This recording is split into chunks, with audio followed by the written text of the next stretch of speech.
Kanye Omari West was born June 8th, 1977, in a small suburb right outside Atlanta. He was born after many torturous hours of natural childbirth that eventually ended in a cesarean. Guy had a big head. Kanye is an only child. His name was taken from a book of African names. Kanye means the only one.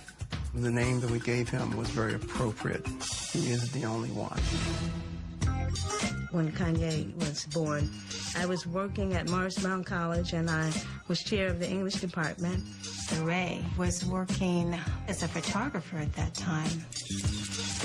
He was an award-winning photojournalist and just a brilliant photographer. From the time Kanye was born, his dad was really actively involved. I was the one taking care of my son initially because his mother went back to work. He got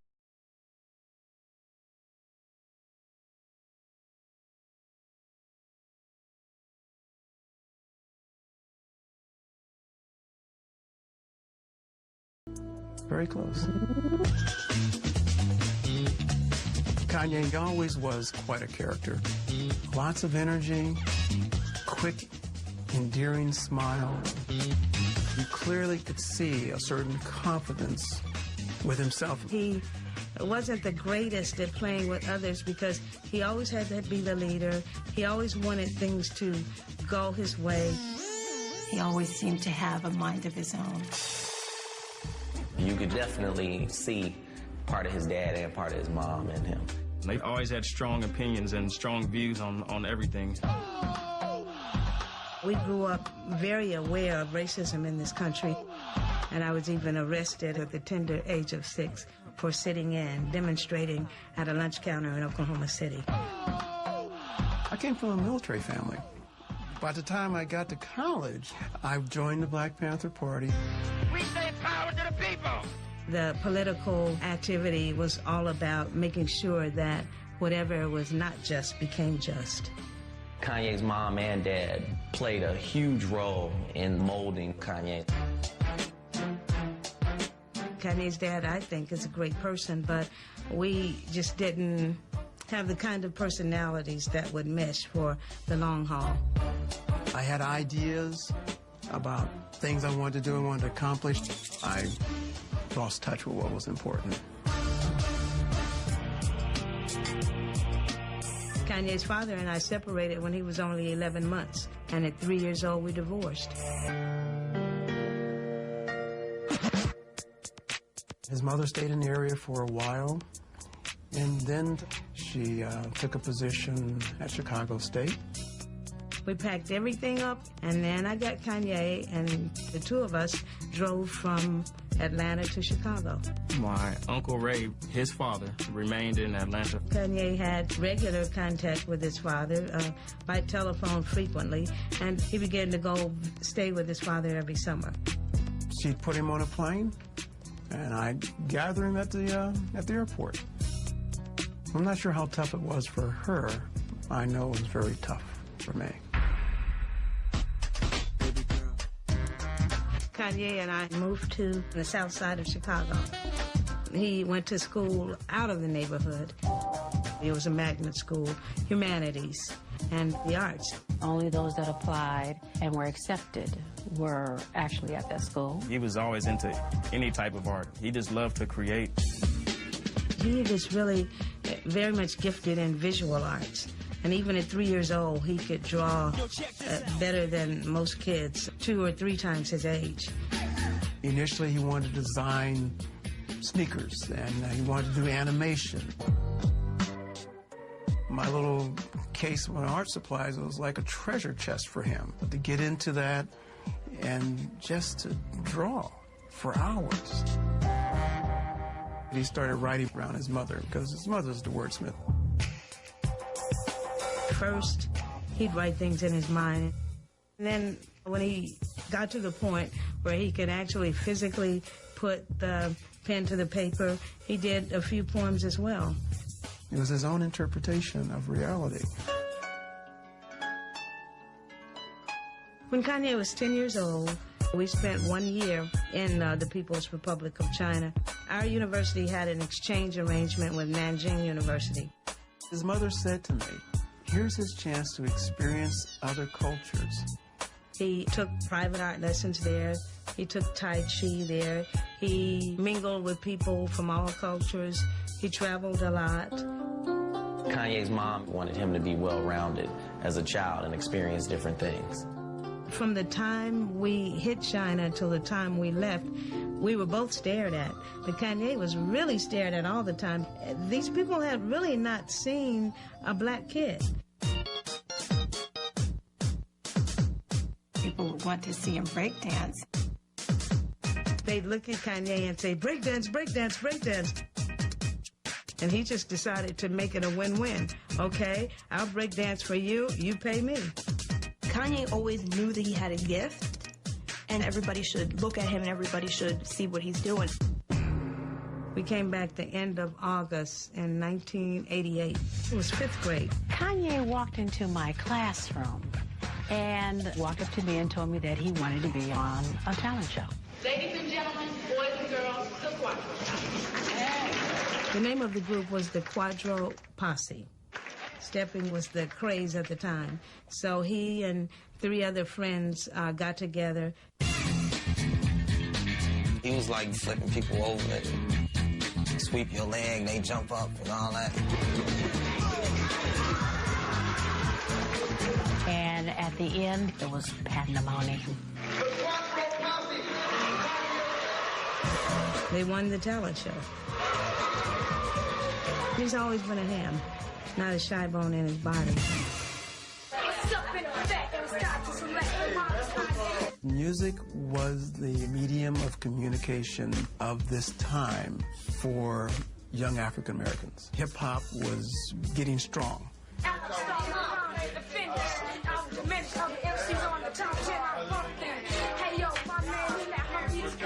Kanye was about 12 years old when he got his first keyboard. He immediately started producing with it. Kanye sat down and he told us he wanted to be a music producer / rapper. A lot of times you would see him off to himself in his own world sometimes, trying to learn something new or trying to create something. I'm deaf and I'm fresh and I'm on the rest. Nothing less could come from West. Get out there, Kanye. He was focused. When I say focused, I mean focused. The next summer is when he said that I want to stay here in Chicago this summer. I think it was a surprise to Ray. And it was more important to him to stay in Chicago and work on his music. You know how kids get their own agenda, and Kanye's clearly was music. Kanye spent the summers with his father until he was 15 years old, and then just decided he would devote full time every minute that he had to producing music. He was really focused on making music and perfecting his craft, and I didn't see him much after that point. Kanye went to Polaris High School. It's definitely like a kind of college preppy high school. Yeah, he was like one of those kids that was a good student, but he didn't apply himself to be a great student. What kept him in school was gym, lunch, and art. Kanye was a very talented artist, and he loved competition, and so he entered many competitions. He won twice for the AXO Award, sponsored by the NAACP. He did some paintings, some drawings that were astounding. He was expressing himself in art. However, he was focused on making music. He had a studio set up in his room. With the keyboard and speakers. A couple thousands of records just lined up against the wall, a bed, a couple crates. The room was packed with his equipment. And there was just enough room left for his bed. He was a person that just always liked good music. We're listening to like Counting Crows, Portishead, Natalie and Brewer. He's trying to get inspiration from wherever he can get it from. He actually started putting beats together and experimenting with different types of music and recording. After a while, he started selling his products. $50 a beat.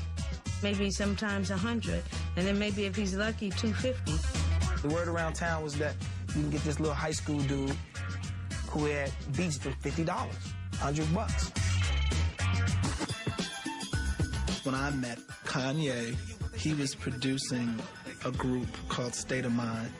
He realized that, you know, his talent was maybe in producing as much, if not more so, than in rapping. He started telling them how to rap, telling them how to, you know, have a swagger. He was a phenomenal producer. But Kanye needed somebody to take him to the next step. And that's when No ID came along. No ID, say At that time, No ID was like the king of production in Chicago. And he was doing Common and Syndicate and all these groups. He provided Chicago with the first sound that was like progressive hip-hop and soulful. No ID is the son of very good friends of mine. So when Kanye learned that, he went crazy. Oh my God, Mom, I want to meet No ID. When I met Kanye, he really didn't have any experience with making music on a real level. He just had a computer and a vision that he wanted to be a star. Kanye sleeping out in No ID's driveway, waiting for him to come home. We was like pests, 15, 16 years old, trying to hang around a grown man. If he didn't even have the drive that he had, I probably wouldn't have helped him as much, but he wouldn't ever take no. Kanye's interaction with No ID definitely stepped his game up as a producer. No ID taught Kanye a lot. He taught him a lot as far as making beats, as far as programming and all that. But Kanye wanted to be a rapper. He knew a lot of other people that rapped, so he started a group called the Go-Getters. Kanye West, he is them guys. Aerostar, he is them guys. It was Aerostar, really dope, Timmy G, GLC, and Kanye West. 87 niggas, them is them guys. Go-Getters. Young, ambitious guys trying to have something. He started going out performing at hip-hop clubs. He would say, Mom, I gotta go because they're gonna have these talent scouts. I would go along because here he is, not yet 18. The Dragon Room was our best spot. We would go there on Sunday nights. The Go-Getters opened up for me at a couple shows at Banana Joe's. These guys were on stage and they were rapping their heart out, singing their hearts out, doing the moves, everything. We thought we was on top of the world.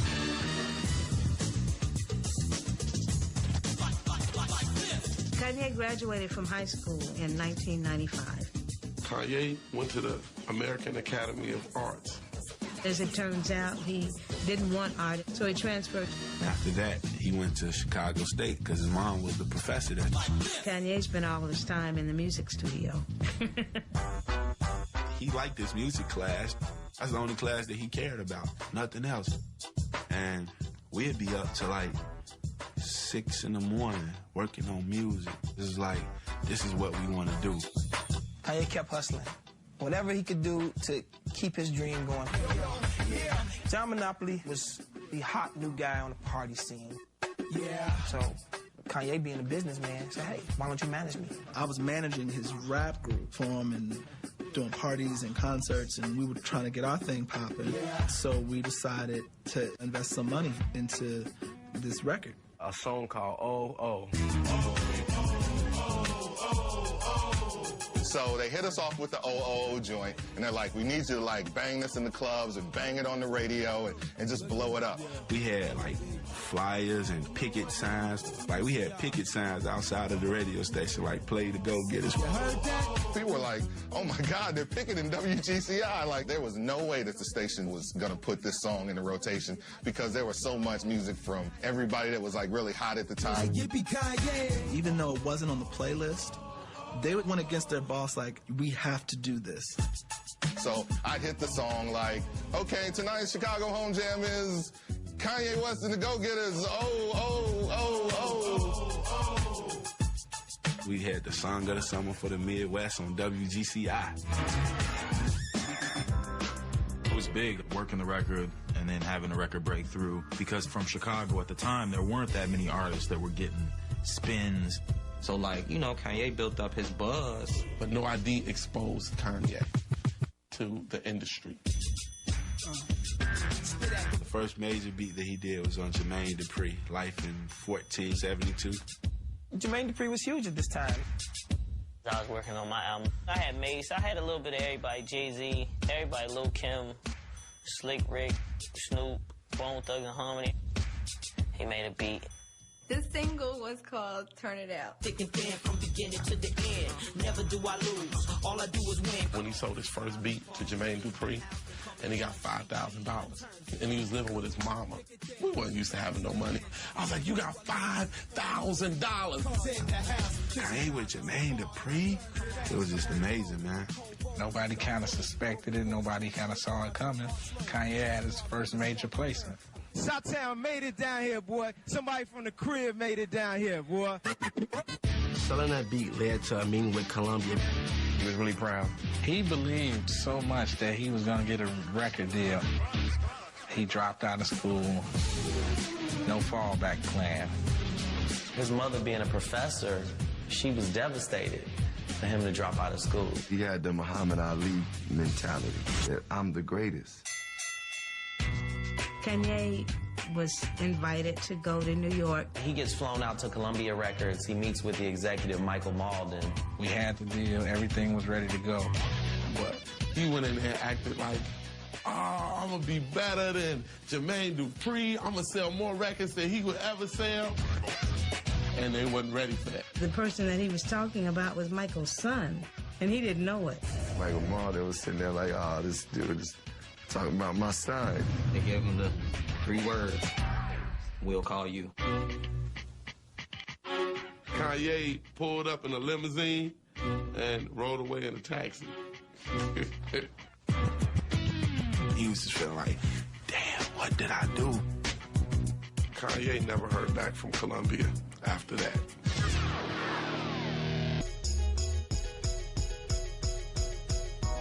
Kanye thought he was going to go out to New York and, you know, come back being a big rap star, but it didn't work out.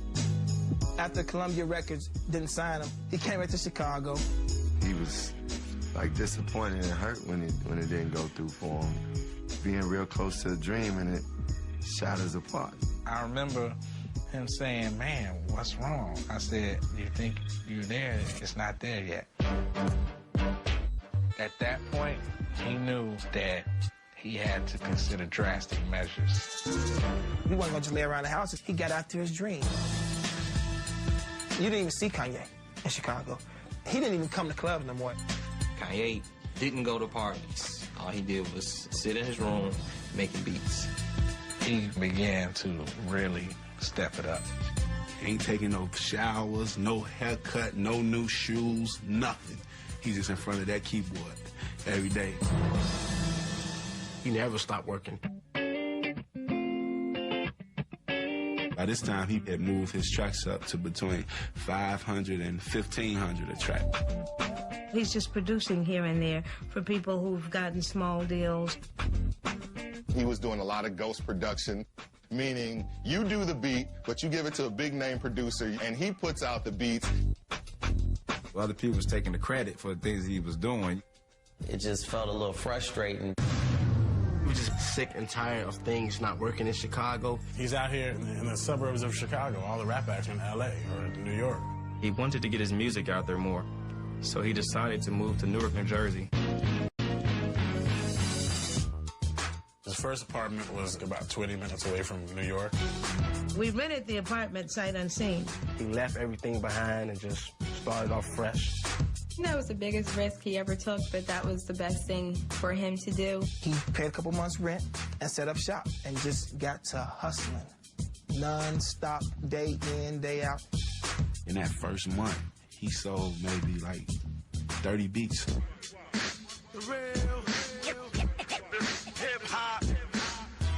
At the time, hip-hop and I were working at Rockefeller Records. We were the heads of the A&R department there. And we were trying to find more of a sound. We were trying to create the next hip-hop Motown. Our aim was to have 2 to 3 producers in our whole company to really start the movement. Kanye was like one of the first ones that popped up. Official coming from the QB. Hip Hop and G, they brought him in and they played all the songs and talked to him, and they found out that this guy is really a genius. The dream team. They're starting to shop his music inside the Rockefeller system. He sold beats to like Beanie Sigel. He did The Truth. Every time I step in the booth, I speak the truth. Y'all know what I'm bringing to you. I bring the truth. Once he was in the inner circle, coming by every day, playing joints every day, had access to the studio 24/7, he was in. He would just start coming around and getting familiar with the other artists, and people, came to know that he had just great beats. One day, Kanye's like, yo, I got these beats, I'm gonna come by the studio and give you the beats. So when he came by, Jay happened to be there. I was working on a Blueprint album at that time. Jay-Z was already, this megastar, and he was starting to make the transition to icon status. Jay was like, yo, what's up, man, you got some beats? He was like, yeah, I got some beats. And he played him the beat tape. I'm like, that's hot, that's hot, that's hot. The music was so powerful for me. I was so inspired. And Jay started recording like right there on the spot. Kanye produced 6 joints on the Blueprint album.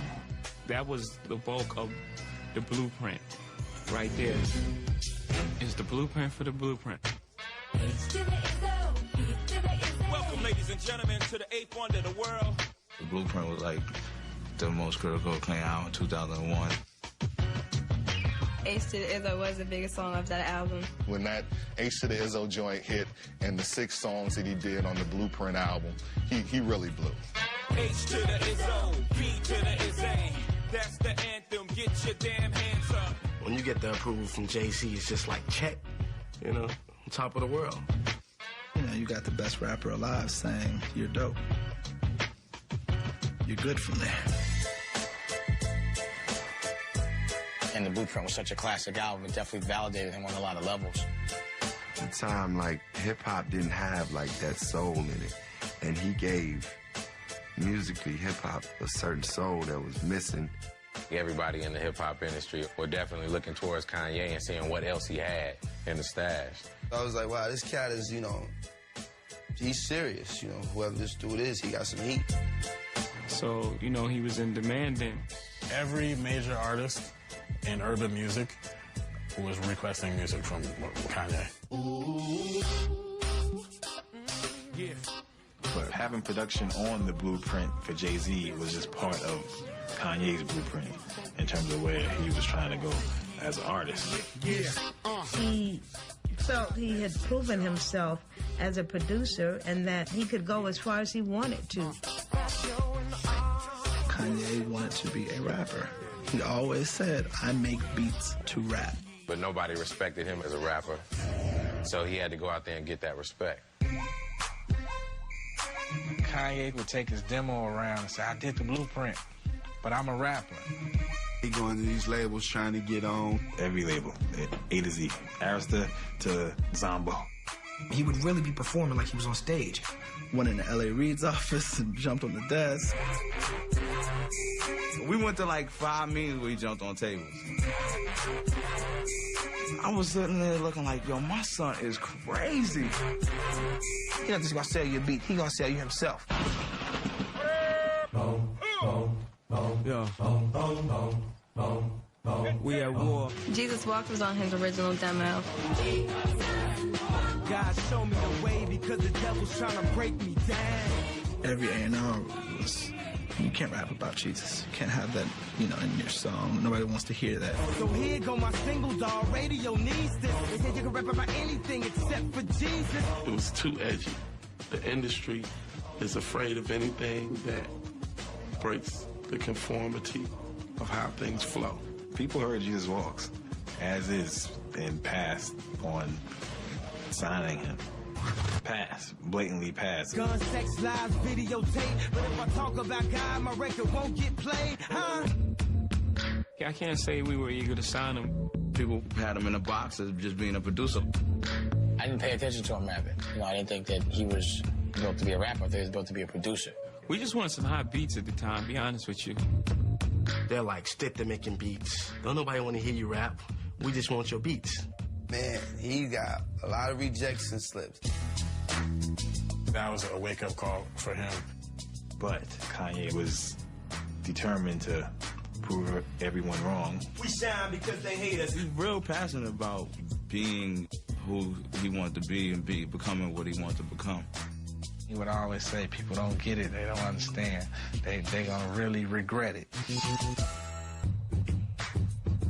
Kanye wanted to be a rapper. Every second he got, he would play his demo. But nobody wanted to sign him. Nobody thought that he actually was gonna make it. He just heard so much that all he was a great producer and that he couldn't do anything else. The only person that really stepped to the plate was 3H. I was like a low-level A&R at Capitol. So he walks in, you know, had his total swagger already. I'm 19, I'm ambitious, I'll listen to anything at the time. 3H got it immediately. He was like, I love it, let's go. 3H said, well, let me take this over to my people at Capitol. I'm sure I can get it done.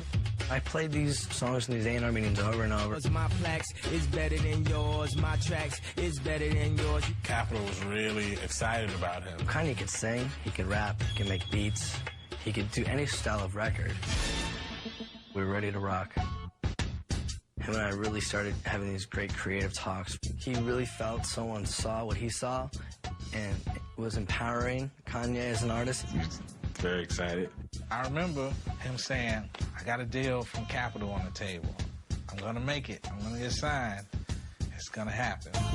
But it didn't happen. In the 11th hour, the head of Urban A&R felt that the producer-rapper thing wasn't a sure shot. And ultimately, the deal got shut down. He was not going to be signed to Capitol. Oh, man. That was a rough day. Kanye was real disappointed. Talk about a knife in the heart, you know? But Dame Dash was really smart. When I heard that Capitol reneged on the deal, I finally was like, all right, let's just do it. So he called me up and said, hey, G, can we get this deal at Rockefeller? Like, yo, I'm signing him. You need to be over here anyway. He knew that Kanye was the best producer. And the bottom line was, he wasn't finna let all them good beats get away from Rockefeller. Kanye was signed to Rockefeller August 3rd, 2002. They signed Kanye, and within a few weeks of that, Jay-Z was on tour. All the Rockefeller artists were on tour, and they were in Chicago. Right in front of Kanye's hometown, Jay stops the music. Uh-oh. Kanye. Got some big news for Shy. You want to tell me? When I sign an artist, I give that artist a chain in front of the world. I want y'all to know that I'm the newest member of the Rockefeller team. Dame just comes up and put the chain over his neck. And the crowd was going crazy. I want to show love to all my Chicago out here. This was one of the happiest moments in Kanye's life. That was the seal of approval. When the chain was put on him, he transformed. He became not a producer who rapped, but a rapper who made beats. He was like, yes, I'm finally finna get the opportunity to express myself how I want to be expressed.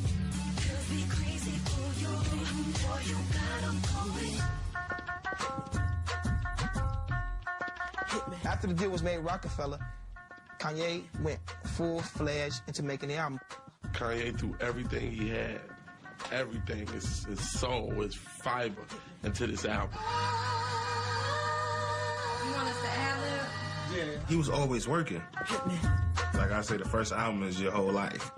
But the label didn't seem to have any intent of pinning him out. Kanye didn't fit that mold of Rockefeller. They want you to fit inside this box. You're a gangster or you're a bling-blinger, what are you? Him being from the suburbs, he doesn't think like the hood first. He thinks like the suburbs. He went against the grain, and made his own style of music. They really did not get it. Sometimes I sign artists, I don't put them out for years until they're ready.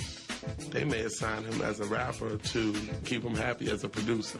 Because I figured he'd make an album with his hot beats, and we could use all my artists. Kanye wasn't getting, the attention that he wanted. So he made the money elsewhere selling beats. He worked with Ludacris, Alicia Keys, Britney Spears. Kanye would show up a couple hours early and stay a couple hours late and work on his own album on their studio time. He did what he could do as far as just getting songs done. He's working 24/7. It was literally non-stop. One night, Kanye was in L.A. working with Beanie Siegel and was just working hard. He was in a session real late. It was between 2 and 3 a.m. and he was on his way from the studio to the W, which is where he was staying in Westwood. He was driving down Santa Monica. He fell asleep at the wheel. He was tired, man. Lost control, car swerved, and he hit another car. And had a head-on collision.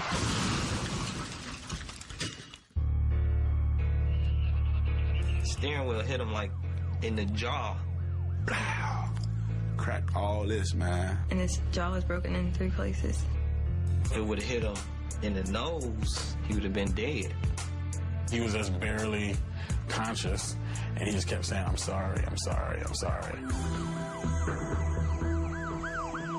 They put him in the ambulance, and they took him to Cedars-Sinai. And they was talking like he wasn't gonna make it. We had a chance just to talk for a moment and to say a brief prayer before he went into surgery.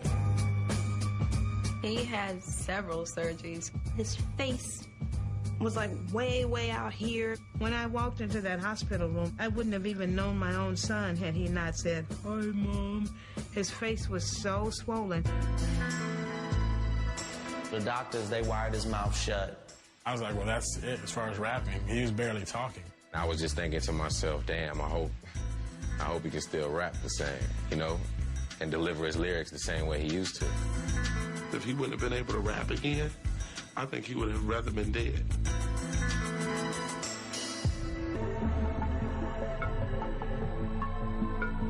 Kanye was in the hospital for a while, and his face was all messed up. He had to get his jaw rewired. The accident was like one of those life-changing events. The dreams could have been over that night. Could have died, man. I think that the accident made Kanye appreciate life, but more so opportunity. He waited a day and got back to working. In his hospital bed, he was thinking of beats, thinking of raps, thinking of ways to be successful. As soon as he gets out of the hospital, he goes check himself up in the W Hotel and had a studio in his hotel room. He was just working on music, having different artists come through, knocking out joints. It was almost like his album was the nurse that came to visit him in his sick bed. The second he was able to speak, he recorded Through the Wire. Yo, Chief, they can't stop me from rapping, can they? Can they, hot? Through the Wire is about the car accident. I spit it through the wire, man. Every line had real life experience of what he went through.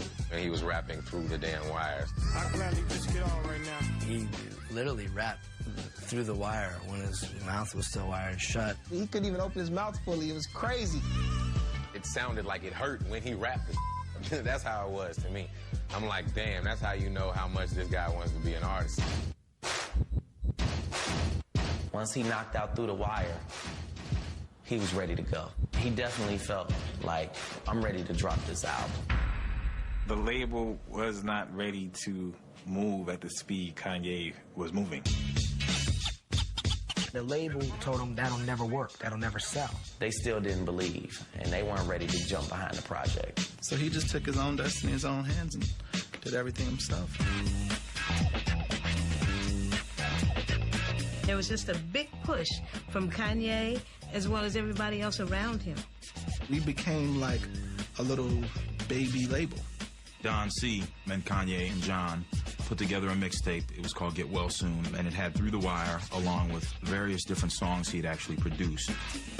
We would go to all the clubs. I would just roll up there with vinyl and a couple of hot girls and just have them go to the DJ and play the record.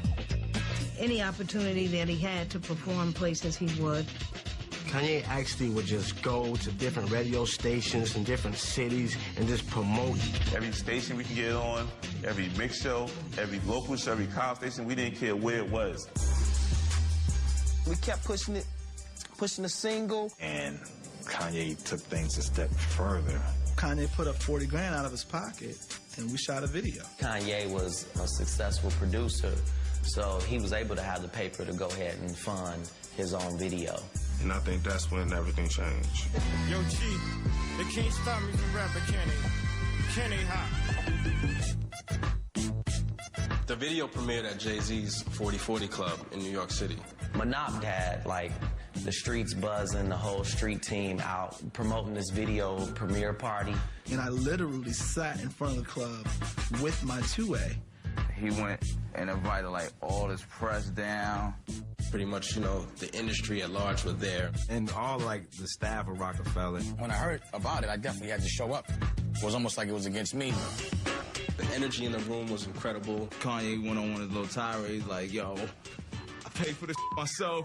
The label won't do. Great turnout. And it was all 2 thumbs up with the video. I drink a boost for breakfast, an insure for dessert. Somebody order pancakes, I just sip the scissor. Everybody was just like, wow. They was blown away by it. That right there could drive a sane man berserk. I was proud of him, you know, because it was something I would have did. And yeah, you know, at the time, no one was listening, so he did what he had to do. It definitely forced Rockefeller's hand. I think they all acknowledged that they had a real superstar. After that, it was like, oh, yeah, we need to do this video need to be seen, and we need to push this album. 1 and 2 and 3 and 4. And College Dropout was released February 10th, 2004. The album was incredible, man. College Dropout was just straight, like, dope. oh, she's so excited. Oh, man, it was outrageous. It was outrageous. It was a groundbreaking, critically acclaimed album from the beginning. His first week of release, he was certified gold. After Through the Wire, the other songs that followed just, it was like a domino effect. Slow Jams, you know, became an instant #1 record. Boy, when that Jesus Walk came. You know what the Midwest is, young and restless. The following week, he was certified platinum. Then the album with multi-platinum. It was a beautiful time. It was Kanye West Pandemonium. He instantly became the #1 talked about thing in music, not just hip hop, but in music. Kanye was nominated for so many awards. He really wanted that approval from the people, man. He really wanted those trophies.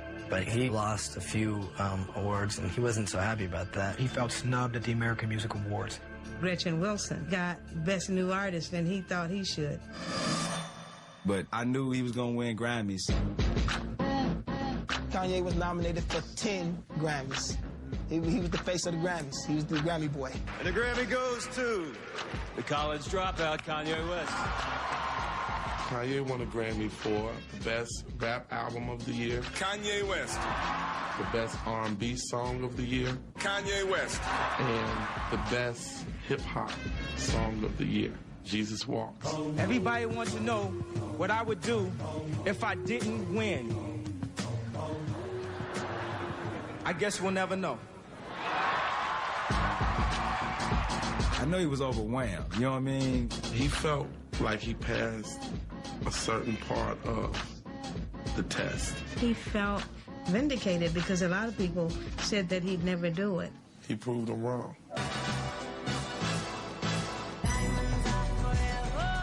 Kanye has sort of breathed new life into hip-hop for a whole new generation of people.